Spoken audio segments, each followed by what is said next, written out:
Battlefront 2 has been popping off. Everybody is probably aware of it at this point. It's been going viral. People have been playing it and eating it up because it is quite good. And that is, in fact, true. The version of the game that they're playing today is pretty robust, I think is the technical term.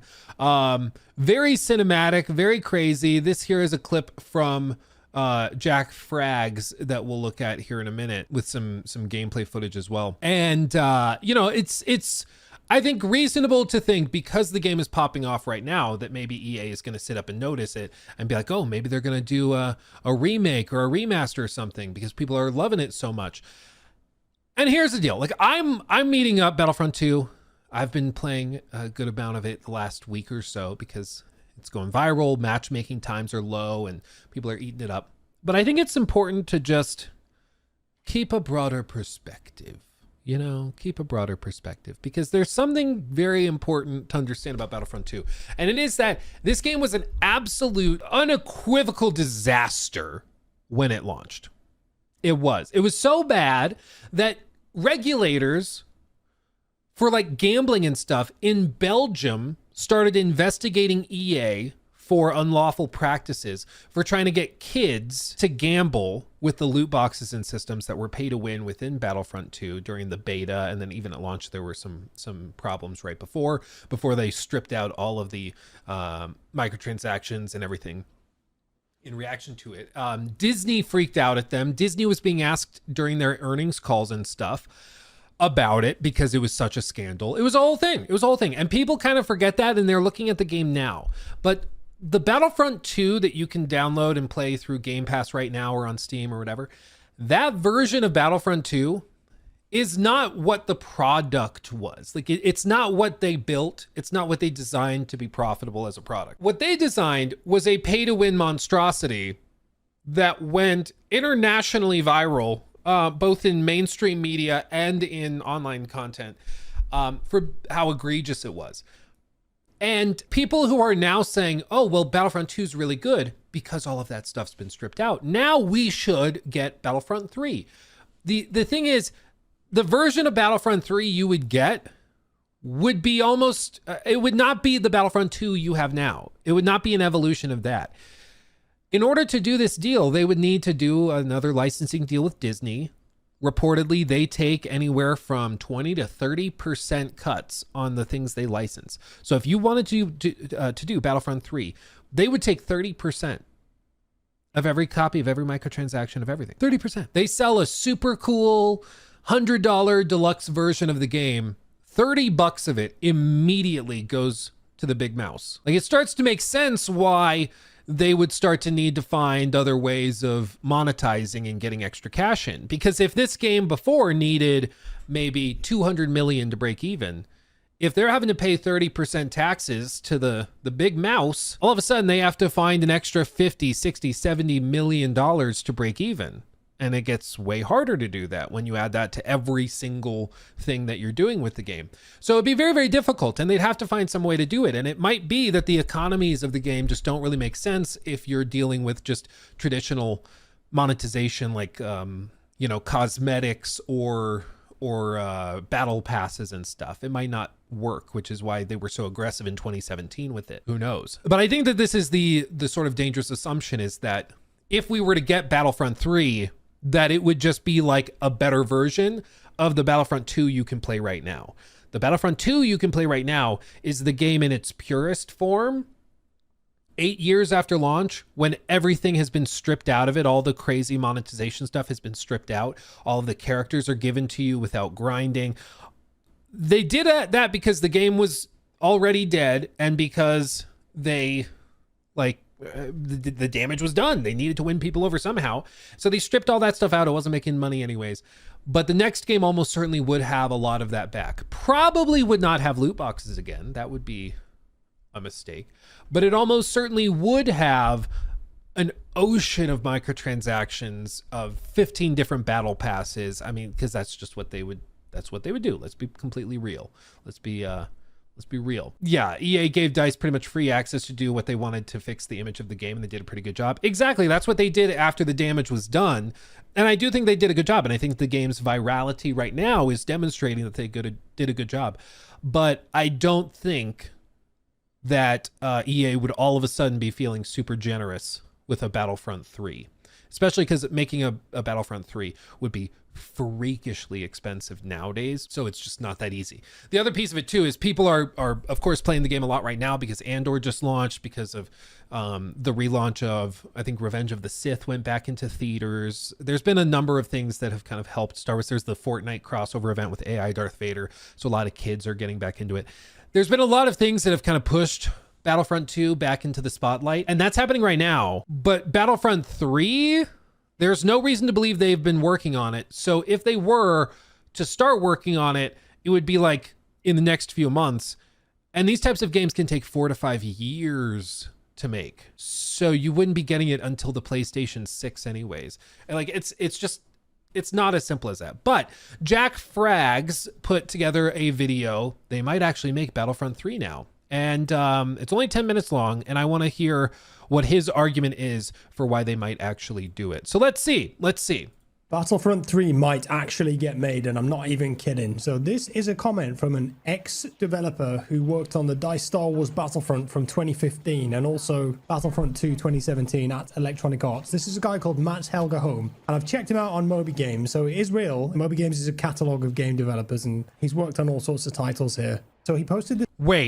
Wait, are you telling me this guy worked on Sims 4 fitness stuff and toddler stuff and bowling night stuff and kids room stuff? I didn't know we had a player in our midst, dude. I forgot how many stupid little DLC packs they did for the Sims 4. Dude, they did so many.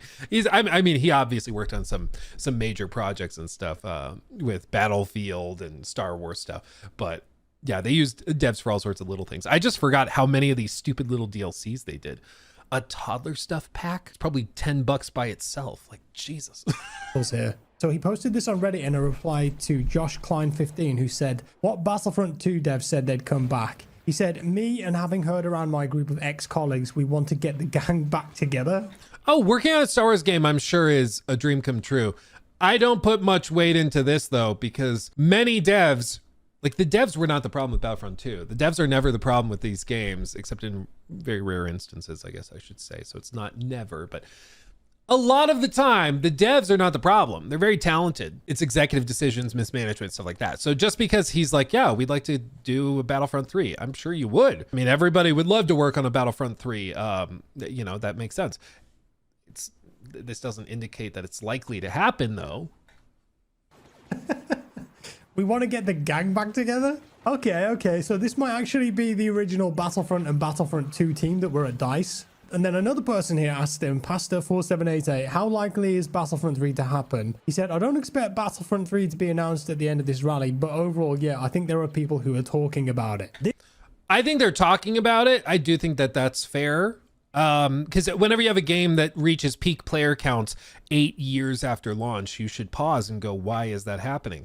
There's clearly interest here. And there is. I mean, there's been reporting from insiders at EA that have shared player count numbers, and they're saying that they're reaching peak concurrent player counts as high as 300,000 players across all the platforms. When you count PlayStation, Xbox, Steam, Game Pass, everything. Like if you just look at Steam, you might see like 20,000 concurrent players. The vast majority of players are on like console and Game Pass and stuff like that. And so if they're seeing 300,000 concurrent players all of a sudden in a game that's almost a decade old, that should give them pause and be like, So I'm sure they're talking about it. But realistically, the other thing is, okay, we do it. You got to remember, when they made this game, EA had an exclusive Star Wars license with Disney. And people, you know, nowadays we kind of forget about it because Ubisoft did a Star Wars game and there's been some others. But when they made Battlefront, they had an exclusive deal that they could, like, they were the only ones that could make Star Wars games. Except I think The Lego games were the exception as well. Like prior agreements held still, but there were no new contracts for Star Wars games, I think was the deal. But they made 2 games. And then Jedi Survivor and Fallen Order and stuff did well in like 2019, I think it was. But I just think nowadays they'd have to go back to Disney, make a new deal, sign a new licensing deal, and that's really expensive. And then they'd have to start working on it, and that would take another, 4 or 5 years. Like they're making a decision not based on the hype today. It would be a decision based on what they think the hype level will be in 4 or 5 years, which is even trickier. This is really promising. Oh, and Squadrons. You're right, Bustin' Nut. They did do Squadrons. If a lot of the developers who worked on this game and the previous games are talking about this, maybe something will actually come of it. No, man. Like, the devs have literally no power. Like, if an executive producer were talking about it, okay, I'm paying attention. The producers are like often the money people. They're the business people. They have direct contacts within the publisher. Like, they might be able to make something happen.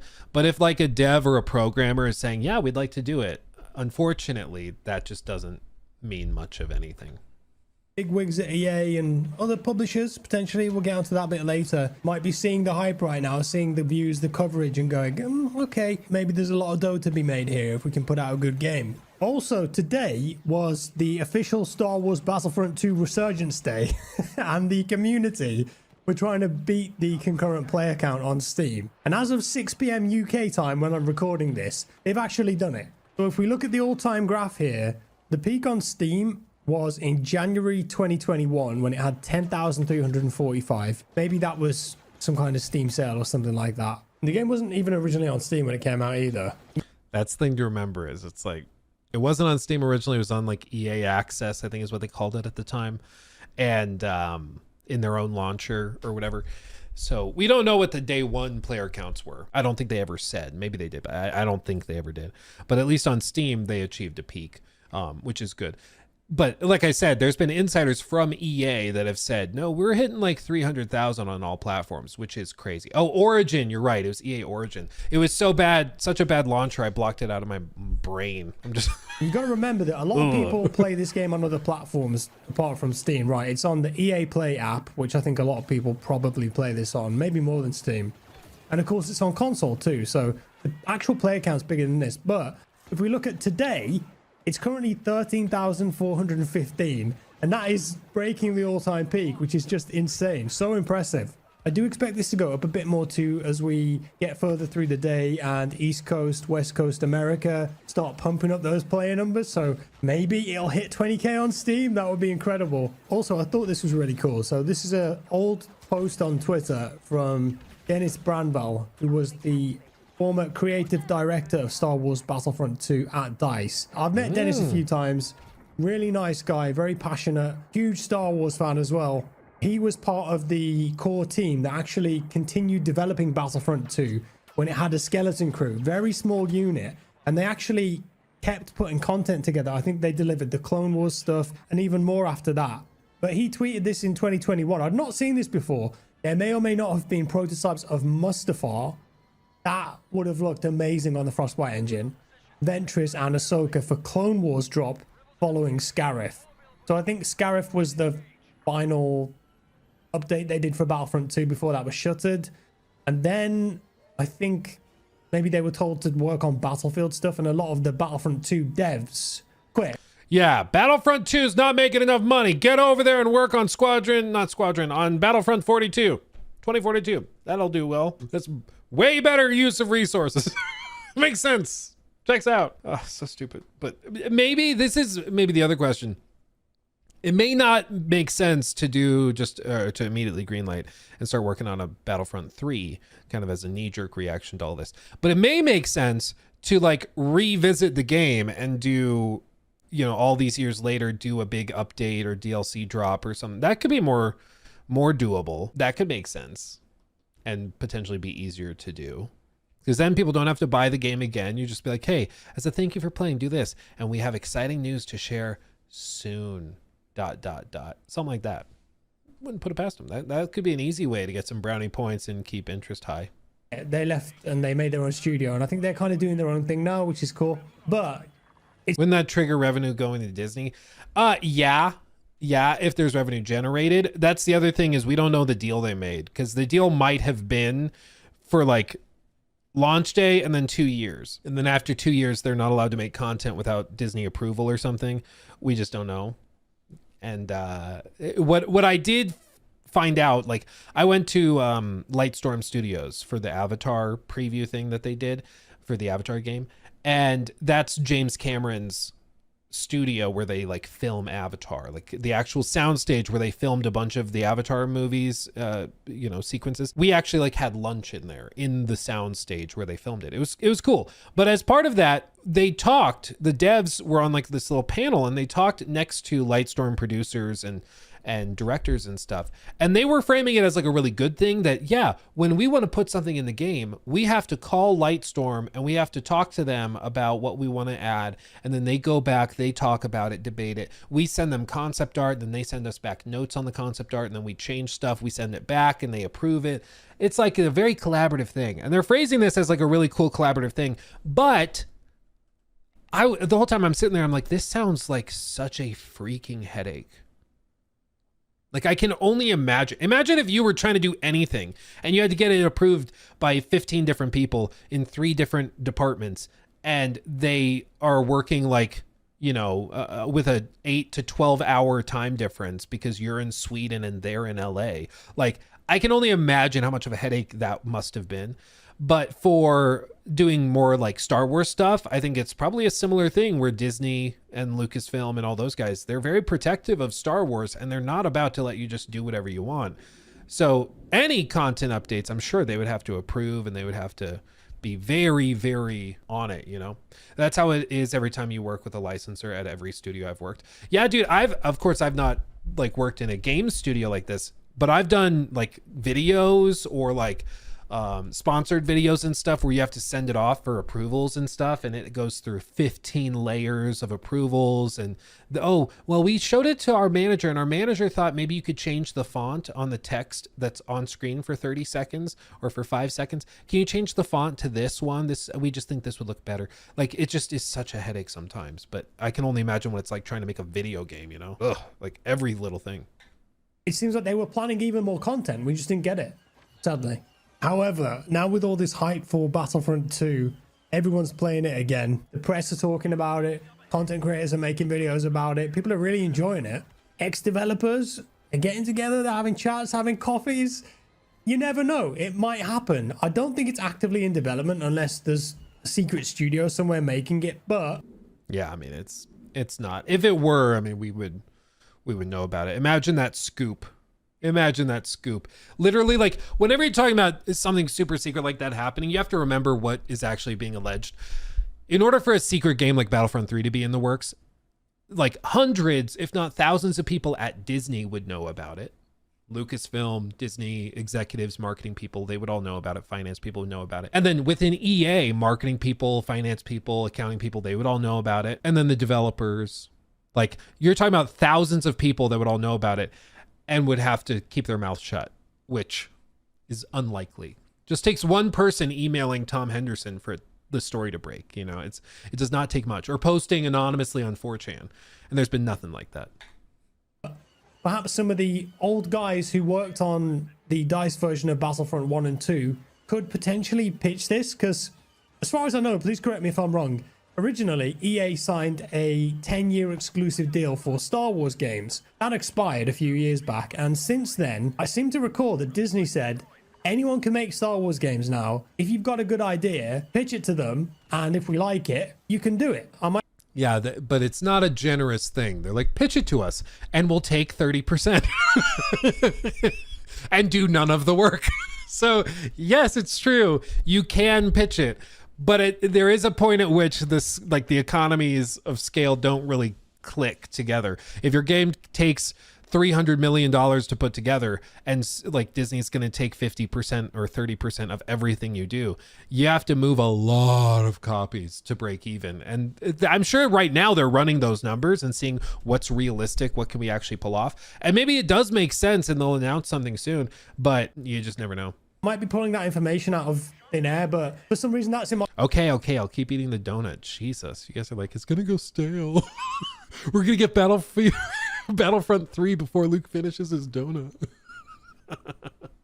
My head, I remember reading about that, seeing it in a video somewhere. I think that's how it actually works now. So that's why you're seeing all sorts of Star Wars games from different studios, publishers, like Star Wars Outlaws, for example, from Ubisoft. EA, obviously, they've got games like Jedi Fallen Order, Jedi Survivor, Hunters. That was like that hero shooter. Did that only come out on the Switch maybe, or mobile? I'm not sure. But you know what I mean? Lots of different publishers and developers make Star Wars games now. So someone could legitimately pitch this idea to Disney and it might happen. And I was talking about this a little bit in the last video. By the way, they have to pitch it, but doesn't EA own the Battlefield or Battlefront license? Or is it Disney that owns it? They can assign it to anybody. I'm not sure. The other question, one of you guys asked who is, if not DICE, who else could do a good job with Battlefront? I think after seeing Helldivers, I think whatever they're called, Arrowhead, I think they could do a good job, but I don't think they would do it because they don't want to give up 30% of everything. Like, it just doesn't make sense.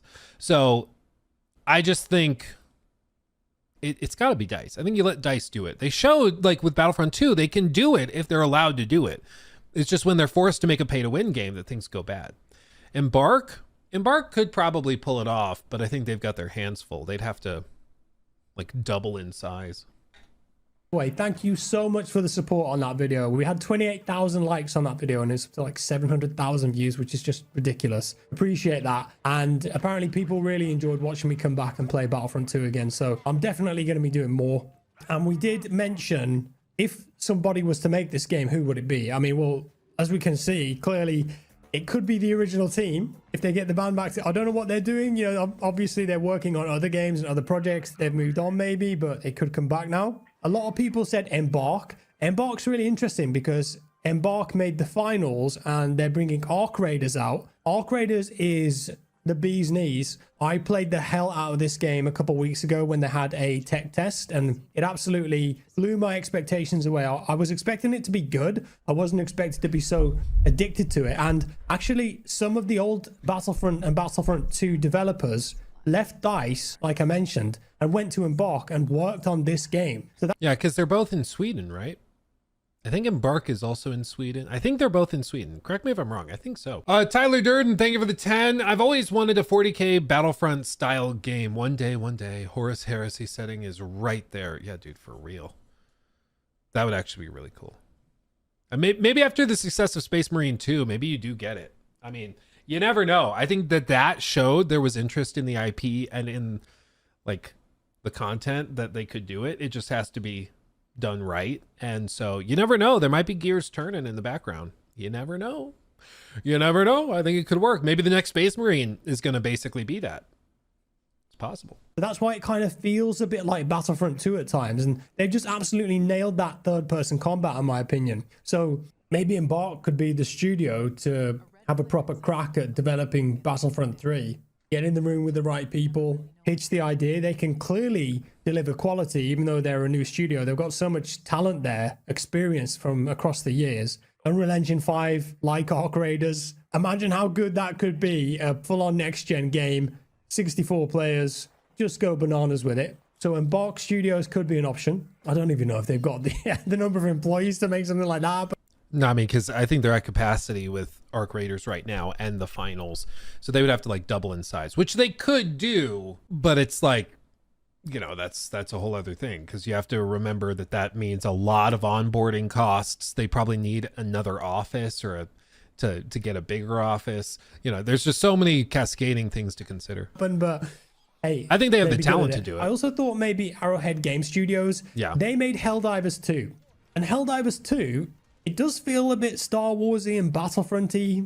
Oh, if you've not seen it, look up the mods. People have modded it so that it actually looks like Star Wars or like the Clone Wars or something. It's kind of insane. Times, it's right? really Especially cool. With the third-person combat, the simulation, the enemies that you're fighting, the ships coming in, the cinematic quality of it. I love the explosions in Helldivers 2, man. And that game, I don't know if you guys knew this, that game is running on a discontinued version of 3ds Max. I think that's legit. Again, please correct me if I'm wrong, but it's heavily modded. That's what they did. They made it on 3ds Max, which is like a 3D program, somehow made it into a game. pretty insane, really. But Helldivers 2, I think maybe is the best PvE game that's going right now. And I know that Battlefront is a PvP game, but there are a lot of elements of PvE in it, right? Like playing against bots or doing the co-op missions. And maybe Arrowhead would actually be really good at the PvP stuff too. So they could be a potential studio as well. Outside of that, I don't really have many good ideas right now, but let me know what you think in the comments below. Like, who do you think would be a good fit to actually make a Star Wars Battlefront 3? Would you just want the original guys back, or maybe give it to someone new, see how it goes? As long as it can be like this cool sandbox Star Wars experience that is packed full of content, lots of eras, infantry combat, vehicles, heroes, villains, the whole lot. And then it was supported, so new content would be added to it over time. I think many of us would be happy with that, right? It's really interesting, actually, because Star Wars Battlefront 3 was nearly released, and this was a follow-up to the original games, and it was cancelled in 2008. There was a studio called Free Radical, and they took over the development of the game from Pandemic Studios. And it was supposedly nearly finished, but there was like struggles with the development of the game. LucasArts at the time decided to cancel it, and it was seen as a big opportunity, and some of it leaked. I don't know who leaked it, whether it was people hacking and they got footage, or the game devs just wanted to put stuff out there that they'd actually spent years working on so people could see, hey, we nearly released this game. There's videos of it online, and it did look like it was nearly finished. And again, just from memory, I think it had ground to space combat, which would have been phenomenal. But perhaps there's a road to redemption here, and all of this hype, this positivity, maybe it's going to lead to something good. You never know, man. I just like this so much because when DICE's Star Wars Battlefront 2 released in 2017, the game was pretty good, but it had these awful microtransactions with the star cards and the loot boxes, and some of the communication with the game was just very anti-consumer, anti-community, and it got dogged on. To their credit, DICE worked their asses off, to put it frankly, turned the game around, got rid of all that crap, developed new content that was really good, and just made a kick-ass game. To their credit, I think they did. I mean, EA could have been really rough with it and just been like, nope, we're canceling it. I don't care. Sucks to suck. You guys aren't fixing it. We're just going to leave it like it is, and that's it. Yeah, they could have done that, but they didn't. And instead, thankfully, they empowered them to keep working on it and to just make it better and better and better. And so now the version of the game you see is fantastic, in my opinion. It's very, very good. This is more Jack Fragg's gameplay, as you can see. But I mean, again, I think it's important to maintain the perspective and remember where we are in Battlefront 2's life cycle versus where a Battlefront 3 would be. Battlefront 3 would not have all the microtransactions stripped out because it would be at the beginning of its life cycle. So if you're hoping for like a totally pro consumer, you just buy it and then you have the whole game and tons of free content. That's not what Battlefront 3 would be. It could still be good, but I think we would just need to be aware of that. Now, if they needed to do it with like battle passes, if they needed to do it with cosmetics and stuff, I think we all understand that. That's fine. I don't honestly know if they could possibly get more anti-consumer than they were with Battlefront 2 at launch, or during the beta rather, because during the beta, it was not just grind for everything from, you know, Darth Vader to General Grievous or whoever. It was also like any sort of progression was tied to star cards, which was tied to either grinding or spending real money. And it was just super toxic. It was very, very bad. So I don't think they could be worse than that, but that's not really a very high bar. I think, you know, I'd love to see it. I think the best company to do it would be DICE. Right now, obviously, they have their hands full. EA is kind of putting all the eggs in the Battlefield basket, but who knows, maybe if Battlefield clicks and does well and they're like, hey, we can basically make Battlefront 2, we just swap assets out. Maybe that's even easier and they could do that. I think it could make sense, but you know, the popularity right now with Battlefront is I think a nice thing to see, and I'm glad to see it, and I hope that maybe it goes somewhere. And I think really at the end of the day, it just reminds, or should remind everybody, that players are into these types of games.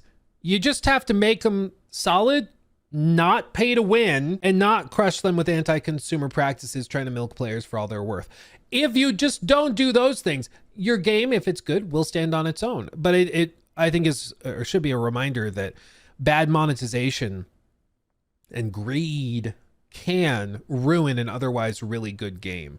And it's just tragic to see, because Battlefront 2, if it had not been screwed up so royally at launch by all that, the greedy pay to win stuff, I don't think this discourse would even be happening the same way it is now. I think they would have gotten another couple of years of post-launch support. I think they would have seen a sequel greenlit. I think they would still be working on it to this day, but it's just, once you ring that bell, you can't unring it. Once people feel like the game is a scummy, slimy package, they're going to check out. And as you see now, people are going back to it and being like, oh, the game's actually really good. I don't know why I never got into it.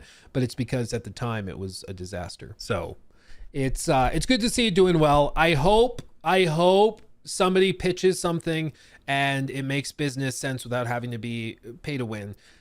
And maybe, we'll find out something. What a DICE dev that we looked at on stream said was, he thought the best way of doing this would be to work on a remaster or remake, probably a remaster, for Battlefront 2 that takes about 2.5, 3 years to put together.